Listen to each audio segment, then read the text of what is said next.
పిండి వేసిందంట అవునా అటి అక్కలారా చంద్రగిరి బామల్లారా బామలగిరి గొబ్బిలో గొబ్బియలో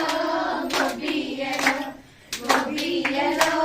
గొబ్బియలో కాయ కాయ కాసిందంట ఏమి కాయ కాసిందంట రాజావారి తోటలో జామకాయ కాసిందంట అవునా అటి అక్కలారా చంద్రగిరి బామల్లారా బామలగిరి గొబ్బిలో గొబ్బియలో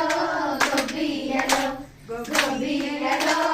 గొబ్బియలో పండు పండిందంట ఏమి పండు పండిందంట రాజావారి తోటలో జామ పండు పండిందంట అవునా అటి అక్కలారా చంద్రగిరి బామల్లారా బామలగిరి గొబ్బిలో గొబ్బియలో గొబ్బియలో గొబ్బియలో గొబ్బియలో టిఫిను పెట్టారంట ఏమి టిఫిను పెట్టారంట రాజావారి తోటలో జామ టిఫిను